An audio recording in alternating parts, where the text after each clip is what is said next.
Oke, mari kita lihat nomor 16 dari OSK 2023. Kita baca dulu ya. Atom hidrogen yang awalnya berada di tingkat energi N sama dengan 3 memancarkan foton sehingga berpindah ke tingkat energi dasar.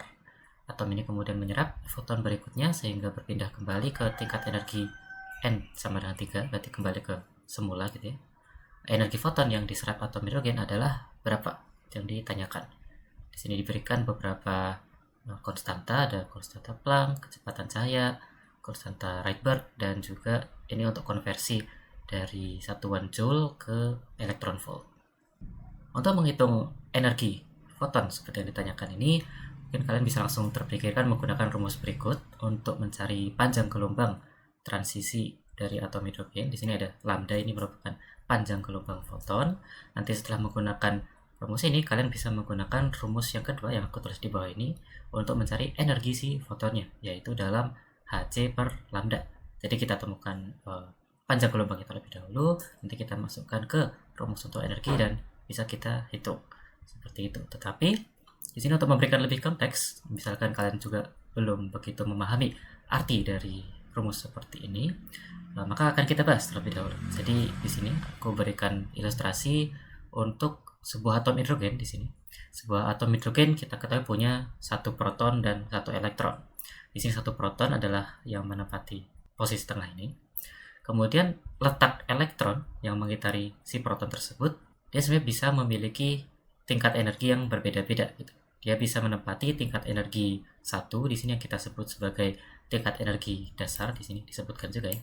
Dasar itu berarti 1, elektron juga bisa menempati tingkat energi 2 atau di 3 atau di 4 dan seterusnya gitu. Jadi dia bisa menempati tingkat energi yang beda-beda. Dan di sini terlihat apabila satu elektron itu berpindah posisinya dari misalkan tingkat energi yang lebih besar ke energi yang lebih kecil, jadi posisinya turun ke semakin dalam, itu atom akan mengemit energi atau memancarkan foton.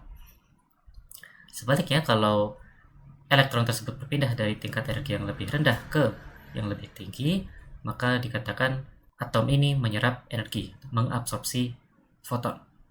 Di sini aku juga berikan yang diagram yang umum ditemukan juga. Jadi kita andaikan level-level energi itu sebagai garis-garis datar seperti ini. Lalu transisi elektron dari tingkat energi misalkan tinggi ke rendah ini, dari 3 ke 2 terus ke 1, itu akan memancarkan sebuah foton yang dalam spektrum itu terlihat akan memiliki panjang gelombang berbeda daripada transisi yang lain. Misalkan ini 2 ke 1. 2 ke 1 berarti dari level kedua ke level 1. Itu akan memancarkan energi atau foton dalam panjang gelombang yang berbeda. Di sini terlihat di warna spektrum yang berbeda. Nah, kebalikannya juga kalau mengabsorpsi berarti elektron berpindah dari tingkat energi rendah ke yang lebih tinggi. Nanti dalam spektrum terlihat sebagai garis absorpsi. Kalau yang tadi yang atas ini berarti dia garis emisi. Kalau yang bawah ini berarti garis absorpsi. Dia terlihat seperti garis-garis gelap di antara spektrum kontinu yang warna-warni ini. Jadi kalian dapat bayangkan ini setiap transisi, masing-masing transisi yang unik bisa dari 1 ke 2, 1 ke 3, 1 ke 4, dan yang lain lagi itu akan punya panjang gelombangnya masing-masing gitu dalam spektrumnya. Nah, sehingga kita bisa gunakan rumus seperti ini, rumus yang ditemukan oleh Balmer gitu ya.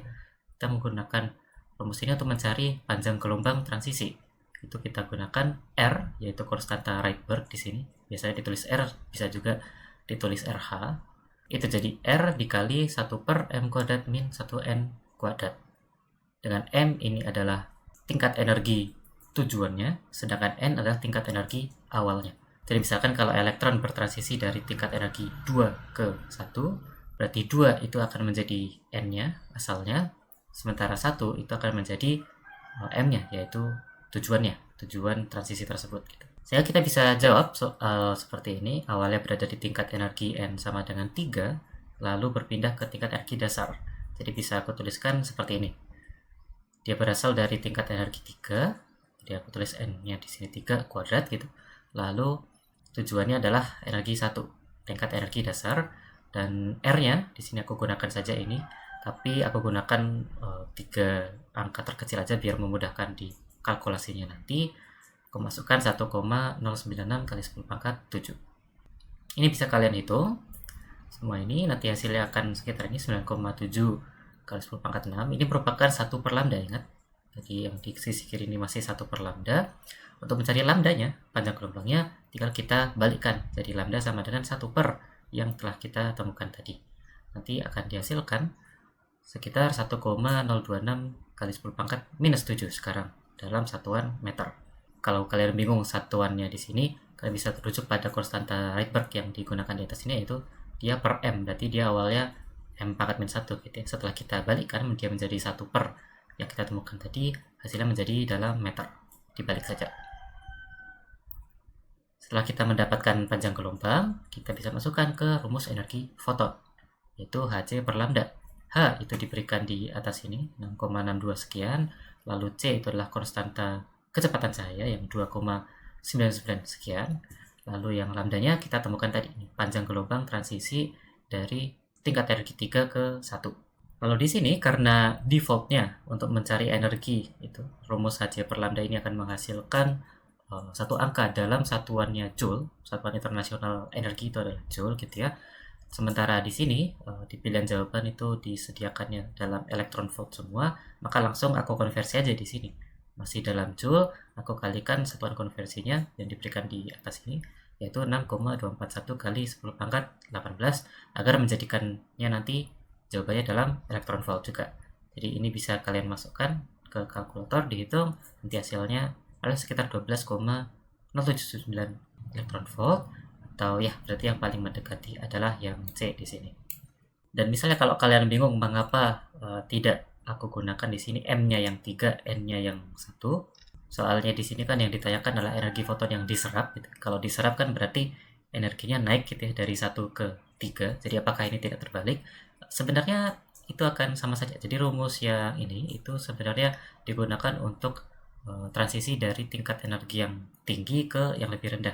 Jadi pada defaultnya ini adalah panjang gelombang yang teremisikan, yang dipancarkan oleh suatu atom. Tetapi seperti diilustrasikan di sini itu, bahwa sebenarnya mereka itu sama saja, bahwa transisi dari 3 ke 1 itu akan mengemisikan pada panjang gelombang yang sama saja seperti energi yang diserap oleh suatu transisi 3 ke 1 gitu. Jadi ini energinya sama saja baik atas maupun bawah ini, hanya saja sifatnya aja nanti si panjang gelombang sebesar ini itu dipancarkan atau diserap gitu aja. Jadi energi 3 ke 1 dan 1 ke 3 itu nanti energinya sama saja, dan artinya kalau dalam kasus soal ini ya berarti foton diserap lagi, berarti ya seperti kembali ke tingkat energi asalnya saja.